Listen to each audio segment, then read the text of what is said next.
Hey, how are you? Hey, I am doing okay. It's been a little bit of a hard week. We had to put our dog down this week, and that was a huge bummer. It was very sudden, and yeah, so the family's a little sad. We still have one other dog. She is a very selfish dog, and she does not appear to be sad in any way that the other dog is gone. So that's been a little odd to observe. Like, is that a morally deficient dog? Is that a possibility? I don't know. But so we've been a little sad. Our other dog has not, and that's a weird place to be. I believe in one of our Christmas episodes last Christmas season, we did address the eternal state of pets in general. So you can go check out that episode if you need a refresher on canine salvation. Well, what's hilarious is I don't even remember what we said, so I'll have to go check out that episode just to find out. But seriously, I am sorry for your loss. Pets become this sort of integral part of the way we live lives, and it is hard when we lose them. Yeah. We're adjusting to new rhythms, and that's different. Yeah. But that makes anyway, sense. But tell me you're doing better than that. I am. We have been down a car for several months now, and this week we replaced my car because it's my car that is missing. I don't have a car. So we pick it up on Friday, but I have a car now. I'm excited. How's the new Jaguar? It's not quite a new Jaguar, but it is do you know anything about the Chevy Volt? Oh, yeah, that's where it's electric until it isn't, and then it has a pretty good sized gas tank too.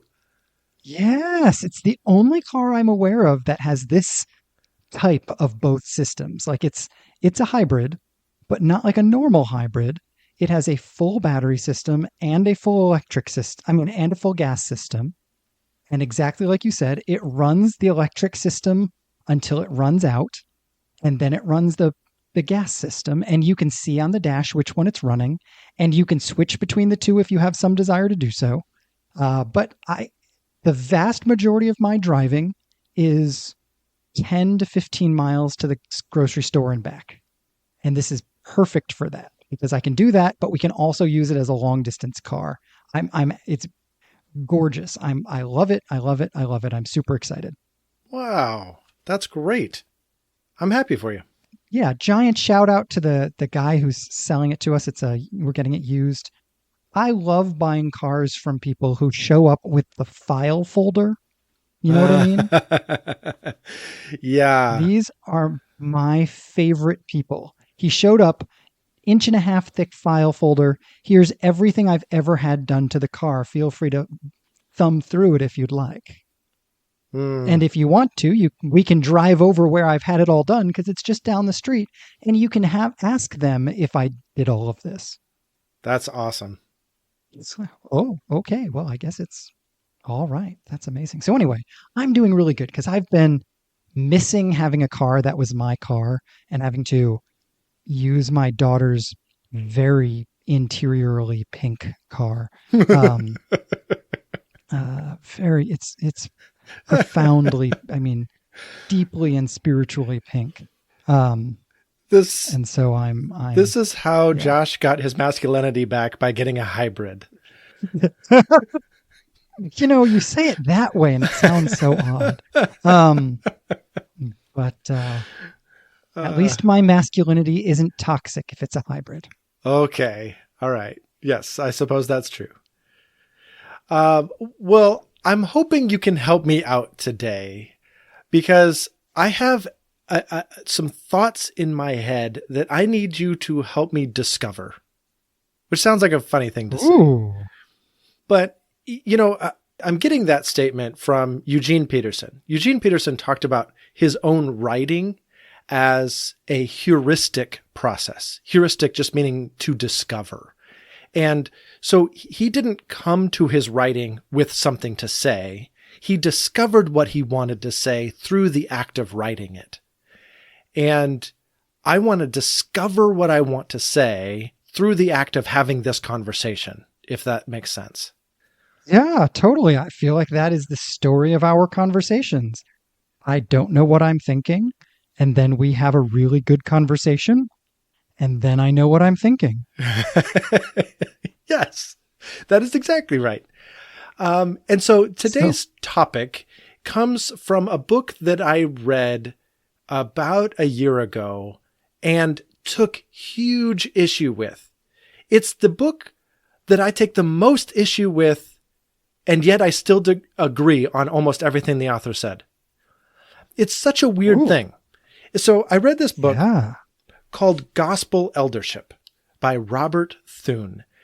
And on every page, I agreed with what he was saying, and I vehemently disagreed with his approach. I felt like so much of his approach was a shame-based approach. You ought, you ought, you ought. You must acquire these things. You have to discover your own demons. You have to discover your own idols. You have to repent and turn from those in order to acquire the character traits necessary for becoming an elder. And to some extent, that is a true thing. But I think it obscures the way we actually grow. I mean, growth is, after all, a gift from God. We don't just grow because we intend to. We grow because the Holy Spirit dwells within us and enables us to grow. And so how does that piece fit in is a large part of my question. And I was thinking about it recently, and I was really caught by the fact that in Revelation 4 and 5, the elders are seen bowing, right? There's the 4 living creatures around the throne, and then the 24 elders around the throne. And those 24 elders are constantly falling down, worshiping and casting their crowns before the Lamb and saying, "You alone are worthy."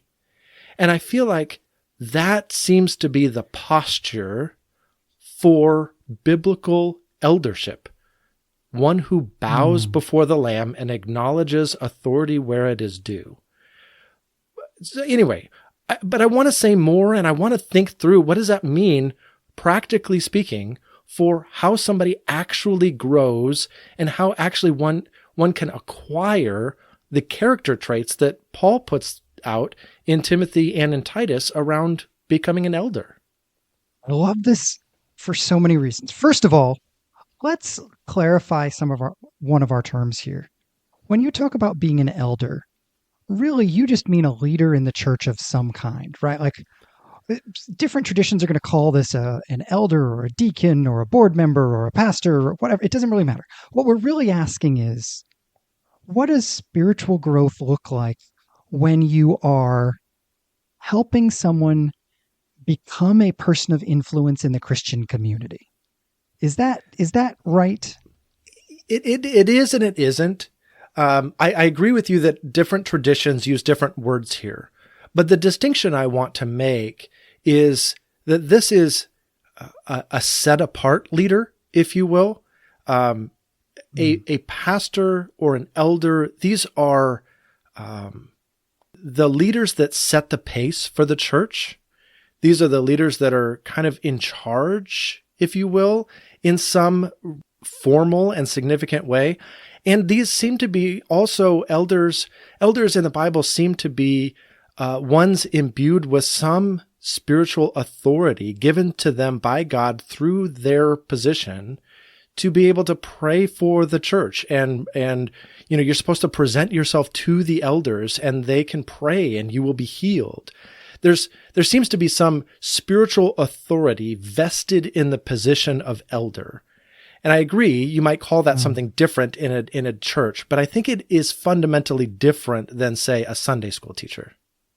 Yeah, this is the pastors In my tradition, we would call these people just board members. Um, this is also, I'm thinking about the church I attend. I think our worship person is just called worship director, but he is clearly one of these people. I don't know that the worship person is in every church, but in ours, he definitely is. But yeah, I know there's this line, right? Of we're not talking about a small group leader necessarily, though maybe. We're not talking about somebody who's leading the some ministry team or something like that. We're talking about those are important, and it's not that we shouldn't talk about those, but today we're talking about really maybe somebody who has gotten to a place of influence in the church. They're already a team leader, they're already a Sunday school teacher, whatever. And this is a question of how do we help them get to the next step where they are potentially, and not everybody takes this particular step that we're talking about, right? This is a recognition of a particular sense that God is inviting you to kind of this formal sense of leadership in the local church. Yes. Is that? Yeah. And I think this applies to those who feel called this direction, whether that's to pastor, elder, or whatever formal leadership is called in your tradition. But in addition to that, I think it is valuable for those who have the responsibility of vetting those leaders, right? These could be denominational heads. This could be, in the Baptist tradition, the good old search committee that has to find the next pastor or the next youth pastor or worship person or whatever. Like, we have committees for that in the Baptist tradition. And so these are largely untrained committee members that don't necessarily know what to look for.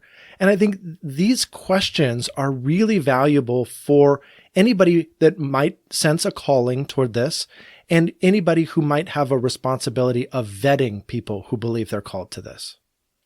The other group of people that I think of, it's a smaller group of people, but I think equally are responsible for this.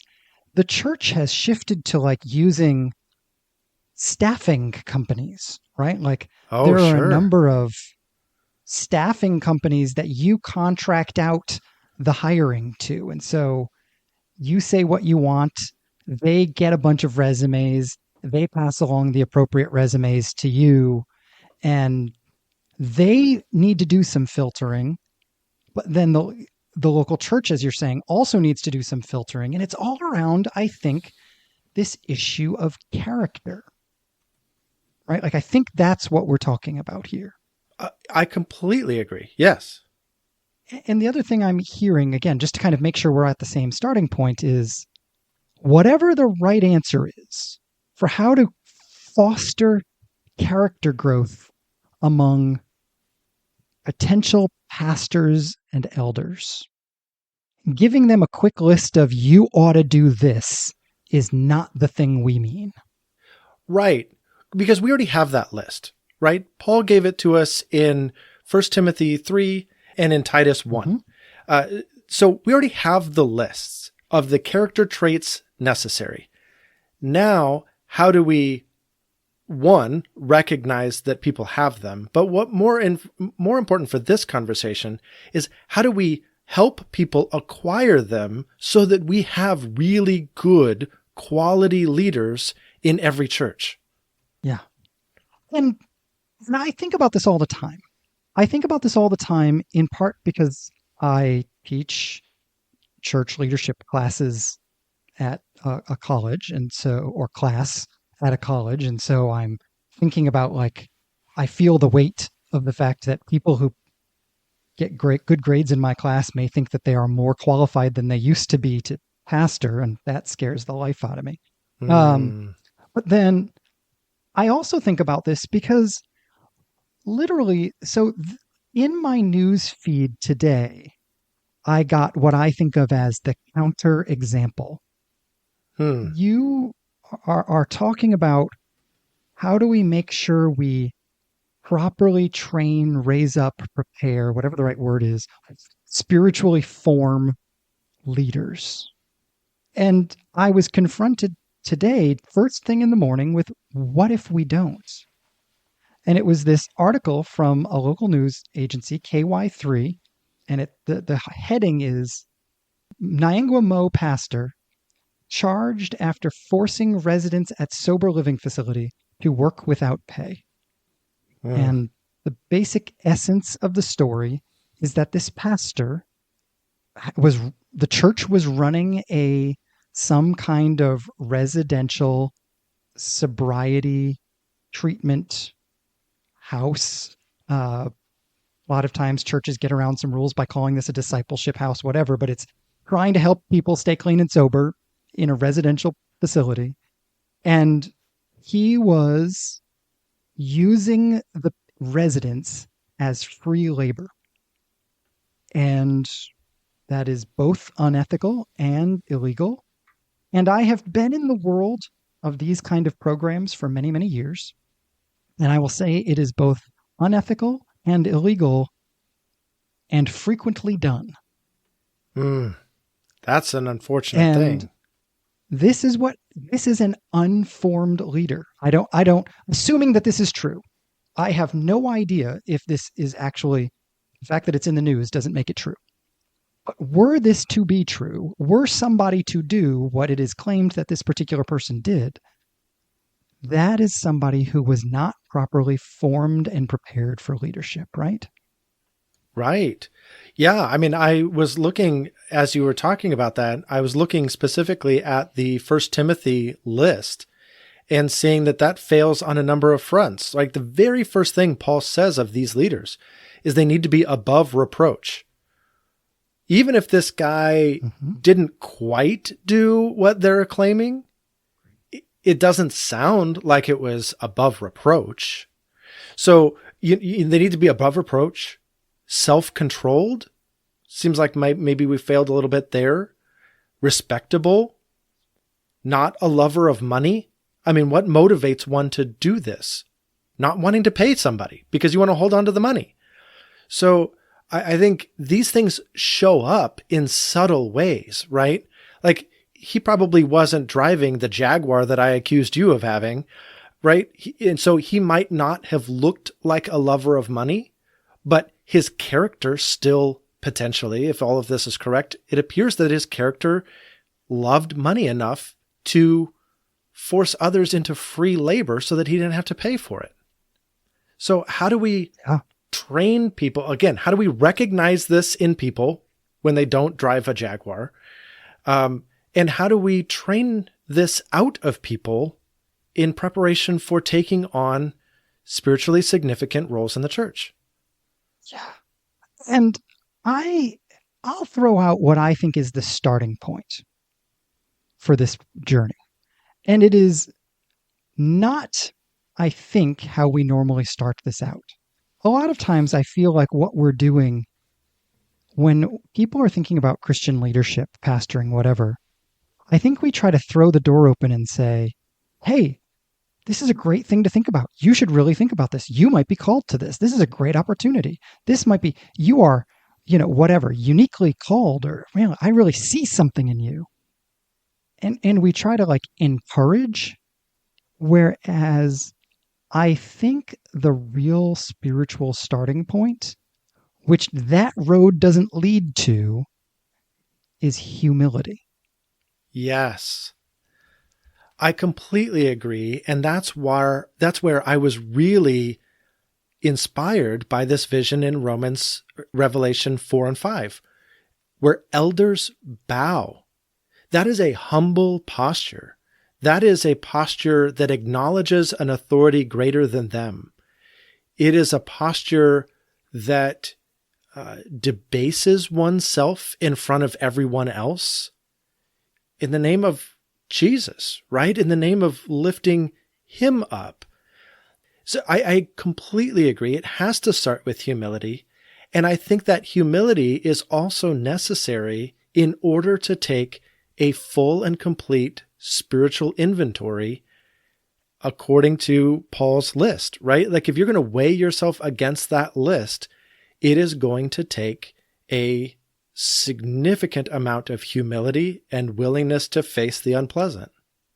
And it is a slow part of what makes, I think, the humility is the willingness to take the journey very, very slowly. Like I'm reminded of the folks I've known who've gone through the 12 steps really carefully and intentionally.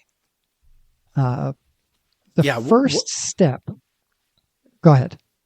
Oh, I was about to quote the first step, so you go right ahead. Yeah, go ahead. Quote it for us. You take a fearless moral inventory of one's life.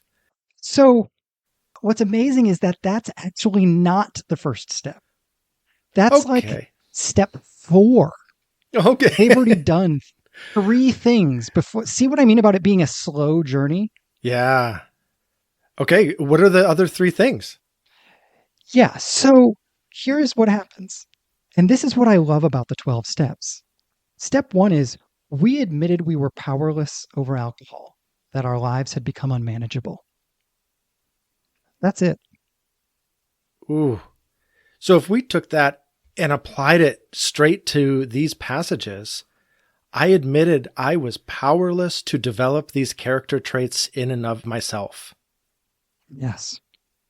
Well, and if I'm thinking about a church culture that is going to foster the creation of people who actually live up to these standards, think about what it means to train people and to create a culture where it is perfectly reasonable to admit that you don't have them, where everyone is deeply and passionately sort of searching themselves and inviting God to search themselves and to bring this stuff up out of hiding.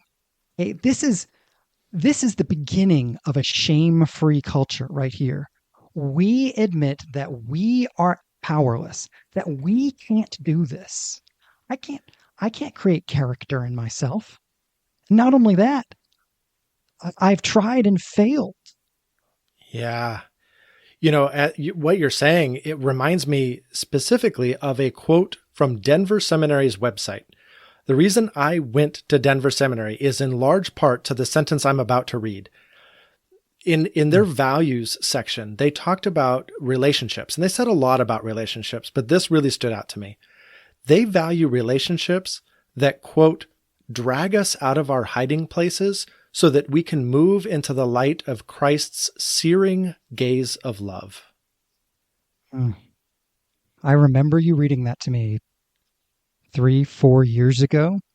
That phrase, the searing gaze of love, is Yeah. just so powerful. Oh, whoever wrote that, oh, they need a medal. Like that's a fantastic line. Absolutely. And here's what to come back to the kind of mundane language of the 12 steps. Here's what isn't involved in step 1. Came to believe that a power greater than ourselves could restore us to sanity. Hey, don't even worry about that yet. The fact that God can, not important. Right now, all you're saying is I can't. Made a decision to turn our will and our lives over to the care of God as we understand him. We're not saying God can. We're not even saying we're asking God to. We're just saying I can't. I think that a lot of the spiritual formation stuff that happens in the church skips this step. Yes. I think we'd move straight to I should. That is my main issue with this book that I read, this Gospel Eldership. If you want to become an elder, you should, and fill in the blank. And every chapter felt to me like it had that flavor. You should, whatever the content of the chapter is. But you're suggesting a vastly different starting point. You're suggesting the starting point is I can't. Yeah, this is, and I'm stealing here. I'm stealing from my residency, my doctoral advisor, John Coe, who did all the lecturing at my residency, and really from the book he co-wrote with Kyle Strobel, Where Prayer Becomes Real. They make this passionate argument, wrapping it up in fancy theological language. He says, sanctification recapitulates justification. Have I said that to you before? No, but I would love for you to unpack that. I know, right? That's what I said the first time he said it. I was like, huh, that's some big words for sure. For sure. Oh, shoot, I'm Um, getting a doctorate. I guess I have to know these big words. right. Yeah, that's why it's nice to be able to have Chat GPT and you can say, what did that say? Um, but here's what he says. He said, in justification, we come to the cross, and we come to the cross with all that we are, acknowledging that we're sinners, asking Jesus to save us. The form of our process of sanctification should recapitulate or do the same thing as, or look the same way as, the process of justification. So if justification was a process of transparently coming to the cross and like acknowledging before God in confession that I'm a train wreck and desperately need help, our process of sanctification should be the same process. And if it's not, we need to reread the book of Galatians. Right? And so he was arguing for this kind of really beautiful, let's create culture in which we invite people, even in the, like he talked about this about preaching all the time. He would say, we had a conversation about my residency a few weeks ago. So if I'm repeating myself, please let me know, because this is just so powerful to me. Well, here's the thing. About how I want you to repeat yourself because that was such a profound conversation. I want it to sink in. And so I'm going to need to hear it again. And I feel like I need to recite it to make it sink in. So good. I need to keep talking and you need to keep listening. And so we all win. Okay. I'm shutting up now. But he talked about how we cultivate this sort of should mentality in our preaching all the time. You ought to pray more. You ought to love your wife more. You ought to, and the person in the pew's response, and yeah, we did talk about this, is, yeah, I ought to do that more. Yeah, I ought to, man, I really ought to do that more. And what that does is drive us away from God rather than pausing and saying, yeah, I bet some of you are thinking, I need to do that more. When in fact, let's be honest, the point of the gospel is you can't do that more. But what you can do is come to Jesus with your inability to do that more. You can do that. So you want to do that? Let's do it. Okay, so I completely agree, but let me play the devil's advocate for a second. How can we imagine that that is a recipe for growth? That sounds like a recipe for inactivity or giving up or just acknowledging the status quo as if that's somehow good enough. How does that transition from I give up, I can't do it, into some form of actual growth? Don't we have to put some effort forward? Yes. And this is where I think this needs to be the missing piece of the foundation of spiritual formation, not the end of it, but the beginning of it. It realigns all of the things we do after this. Now, when we pressed my professor, Dr. Coe, okay, but what's going to happen after that? What's going to happen? He's like, every single time he'd always say, I don't know. We're not in charge of the process after that. That's when the Holy Spirit gets involved, which is super true. And this is the piece that I think needs to happen in cultivating humility. I think that the next step often is a corporate step of sort of I'm worried about saying this in my own Pentecostal background, but corporate discerning of what is the thing I need to do to grow. Me and someone else need to be discerning that together. Someone who can help me discern what that is, who is further along than me. And I don't mean, let's sit here until we hear God say, you need to do 25 push-ups or something. And we may need guides, and there are a lot of books and the 12 steps and things like that that are guides, but I think a person guiding us in that journey seems very important to me. Yeah. And I think I like your word about reorientation earlier, and how if we have to introduce this admission that I can't do it, we have reintroduce that to the very beginning of the process because it reorients the entire rest of the process.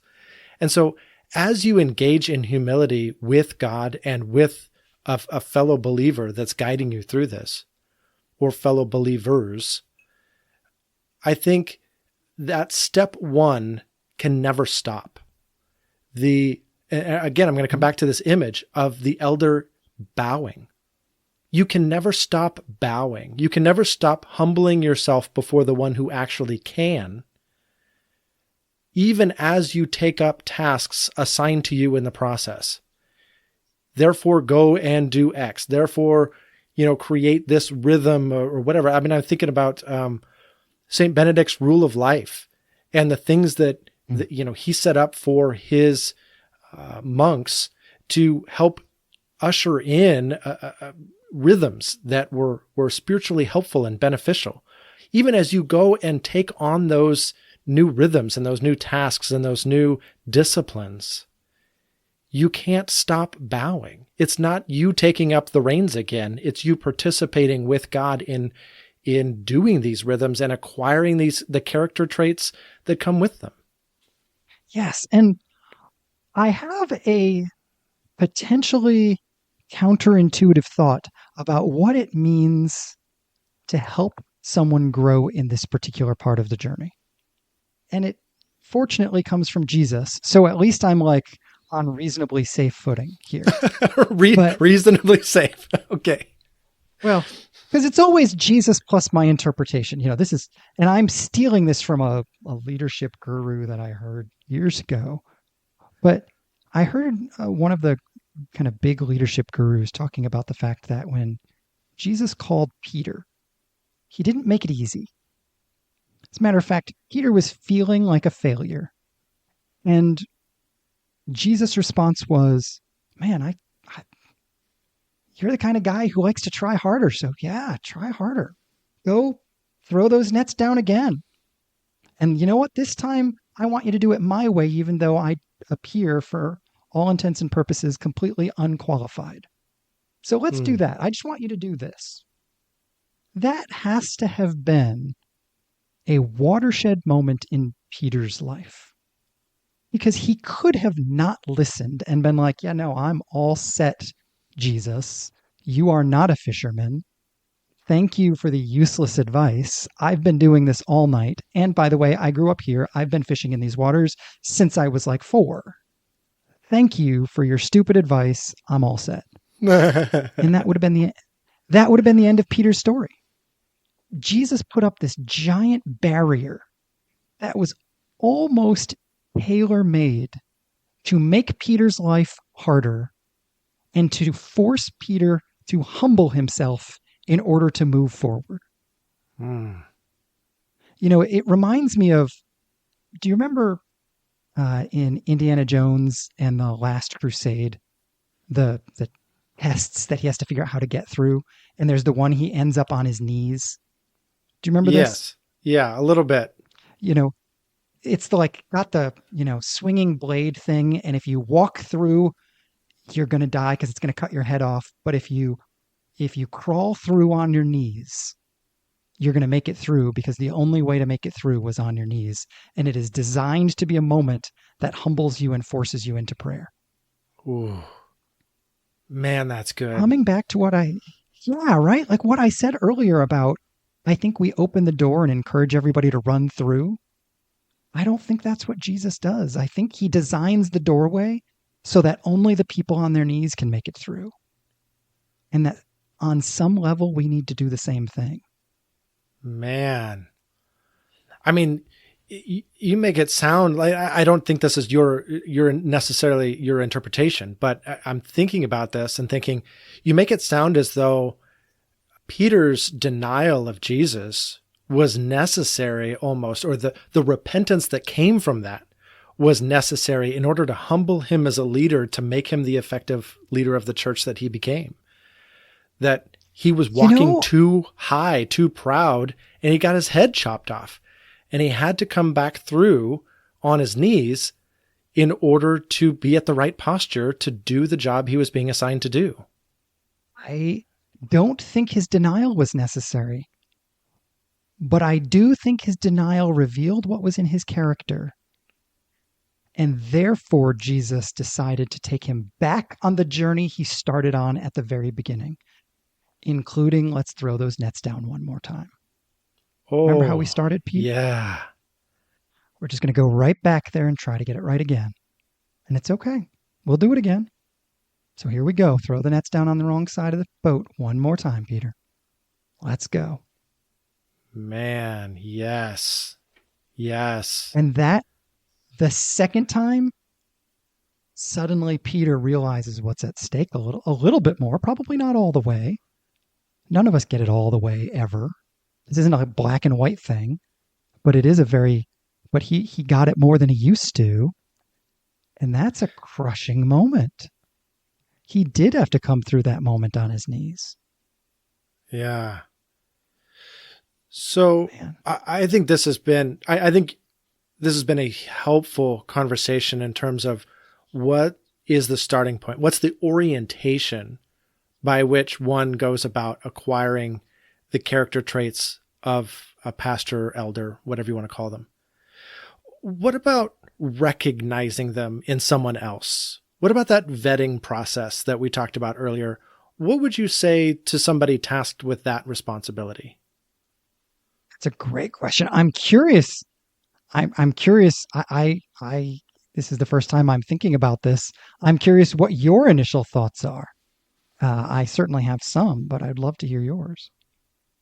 You know, there are probably two people on this planet that could give a very, very honest assessment of me and my character. My wife and you. And if a search committee wanted to know about me, truly, I think it would be unfair for them to put my wife in that position. But they absolutely should contact you and get a full assessment. Where has this guy been? Where is he naturally gifted? And where is he naturally weak? And what has his growth process been like? What is his approach to growth? I don't know what a good question to do this is, but some question that measures humility, measures willingness to take that fearless moral inventory, but even backing up, as you suggested, to I can't and the Holy Spirit can. Maybe that's that dependence on the Holy Spirit. I don't know how to form it into a question yet, but honestly, I don't think they should just talk to me. I think they need to talk to somebody like you that really knows. Well, and I would suggest they need to talk to me or the equivalent of me. There needs to be some sort of honest process about this of doing this. Let's get a letter of recommendation is not what we're talking about here.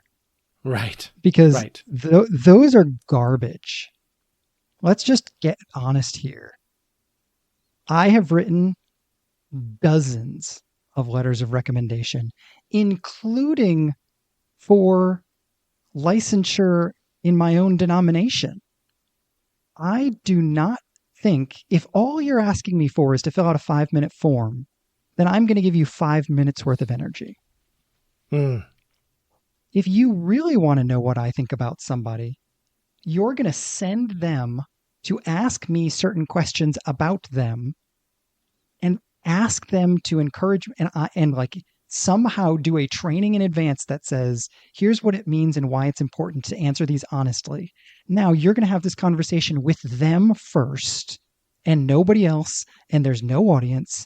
And then if they want to, they can invite you to have that conversation directly with us. But you got to look in them in the eye and say it first. And then you can talk to us. And we would love to ask you to spend the time, spend an hour, hour and a half with them, and then maybe an hour, hour and a half with us. Then you'll get my real thoughts. Yeah. I think one of the things as you're talking about that, though, that I would love to see, and this is kind of a whole nother layer we haven't really talked about, but if somebody were to come and ask me those questions of you, I would feel much, much more comfortable in answering honestly if one of the ways that they phrased it was, I want to know where he's been, where he is, where he's going, and how we can form a team around him to support him as he continues to grow. I want to know the story to date and how we can pick up that story and continue it as this person steps into a position of leadership in our space. Oh, here's what I love about what you just said. You are taking this from, however it is done, it cannot be a pass-fail grade. Right. The minute it's pass-fail, it's encouraging everybody to lie. It's encouraging the should mentality. It's not inviting people out of hiding. It's in the culture of a church in which we believe that the first step is acknowledging our own powerlessness. And maybe this is just a thing that we imagine a community that did this, that invited almost this kind of spiritual 360 review of people who are looking to move forward spiritually. Like, it's not just something we do with our leaders. It's something we do with anybody who takes this seriously. And some of them are going to end up being pastors and elders, this feels instinctively like something that is easily taken advantage of and could be really used to the detriment and harm of the people who are being put through this process, which is why I think emotional health and leadership health need to go together. And like, if there are signs of unhealthy leadership, then that you just get out of there. Unhealthy leaders cannot implement a healthy system. Right. They just can't. Well, boy, I would love to. I mean, this is a conversation that's going to continue on for quite some time. There's a lot more to unpack here, but we can only do so much in a 45-minute episode. So at the risk of cutting things off too rapidly, I do want to turn to the audience and just say, what do you think about this process? What does this ring true? Does it feel untrue in some way? Did we miss something? What is the right way to help people grow into the characteristics necessary to be a pastor or elder? And how do we recognize those traits in people once they've acquired them? We'd love to hear your thoughts, because this is honestly something our churches really, really struggle with. And as Josh brought up earlier, there are examples in the news all the time of spaces in which this has been done poorly. So how do we get this right? Absolutely. Well, and I would say, if ever there was a topic in which I am describing my opinion as if it were Swiss cheese, right? Like, I think there are giant holes in what I think, and I just don't know where they are. And I would love other people's perspectives on this, because I think it's invaluable. I don't think we've got the answers. I think this is part of what you're talking about when you describe this as a heuristic process.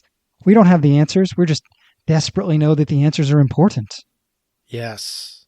Yes. So help us discover them. Let's do it together. Yes, let's do that. I can't wait. All right. Well, let's dive into another great conversation again next week. Oh, man, I can't wait. I'll talk to you then, okay? All right. Bye-bye. All right, bye. What?